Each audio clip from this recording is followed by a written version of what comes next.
Hi everyone, Michelle Zenisek here, Run With It VA.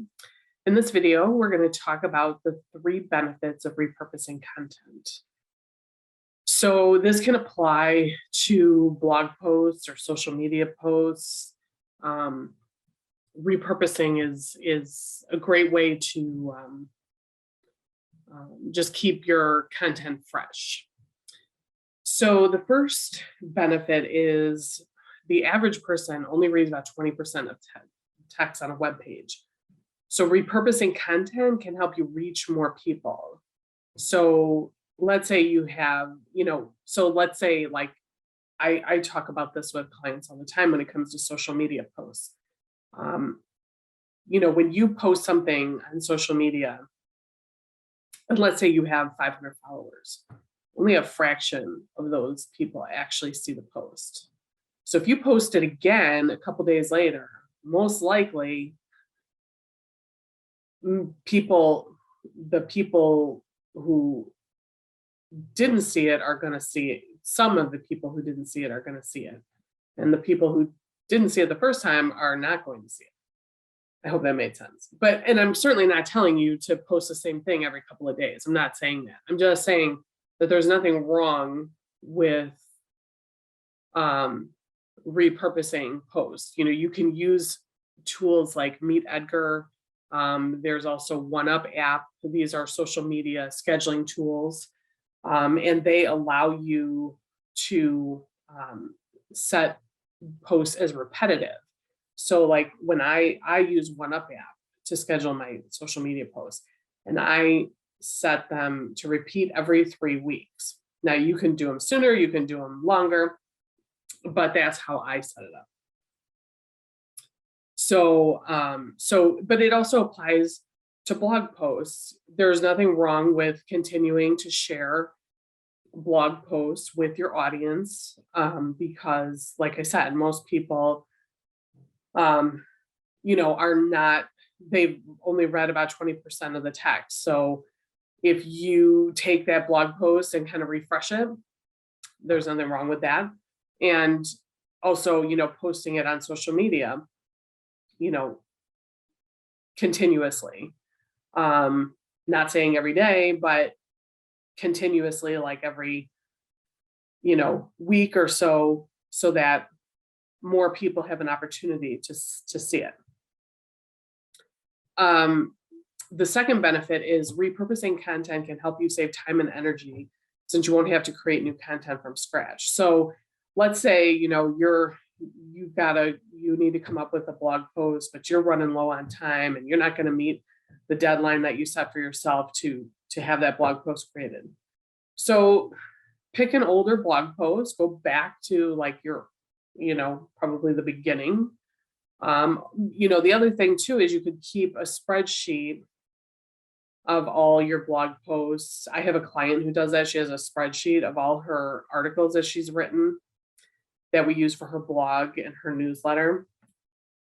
But she also has a Dropbox folder, and the article, so it's in a Word document, and the article content and everything is in the Word document, and the file is titled by the date that it was written. So she's got like 12 years worth of articles that she's written, and it's all broken down by year, but she also has a spreadsheet that we can track what was, posted when. I mean, obviously that's a little involved, but, there's nothing wrong with doing that. And it, might help you stay organized, might help you stay on top of, what you posted when. But then you could also use that information to find an article that you might want to refresh and repost. When it comes to your blogs, or you might even want to create a video with it. I mean, there's just so much you can do with one blog post. You can create social media posts, you can create a video, you can do so much with one blog post. But the point is, for this one benefit is that you can take older content and refresh it and post it as if it's new content. Nothing wrong with that. And I can tell you that most people are not going to notice. I would say nobody's going to notice.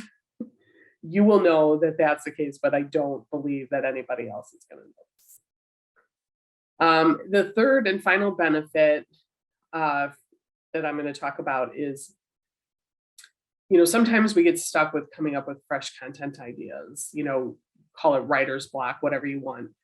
It's during those times that taking older content and refreshing it can help you from feeling overwhelmed. So like if you're sitting there and you want to write new content, you've got the time to do it, or you've made the time to do it, but yet you can't figure out what to write. I have an earlier video post on that goes over ways to find content ideas when you don't know what to write, which I'll link to in below this video. But the point is that you don't have to overwhelm yourself. You don't always have to be coming up with fresh ideas. If you feel stuck with what do I write about now? What do I write about today?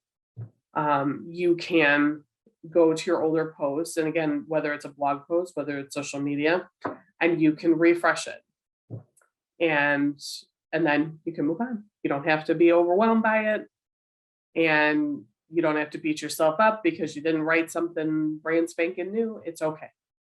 It's okay. So we tend to be so hard on ourselves, especially as business owners, that we feel like if we don't do everything correctly or the way we have perceived it needs to be done correctly, we can be hard on ourselves. And so this is your permission to take older content and refresh it and repost it, whether it's on your blog or on social media. So the other thing you could do when you're reposting older content, you're taking an older blog post, you're refreshing it, you're adding it as a new post on your blog. What you could do is put that old blog post in draft mode so it's not showing up on your blog. Or you could delete it if you want to. But this way, it's, when people do a search, they're not coming up with multiple posts that they're not coming up with those multiple posts. So anyway, I kind of gone off on a little tangent here and there in this video. So I hope that it's made sense, and please feel free to comment below or send me a DM with any questions or feedback, or maybe any tips that you have when it comes to repurposing content. So hope everyone is doing well, and we'll talk again soon.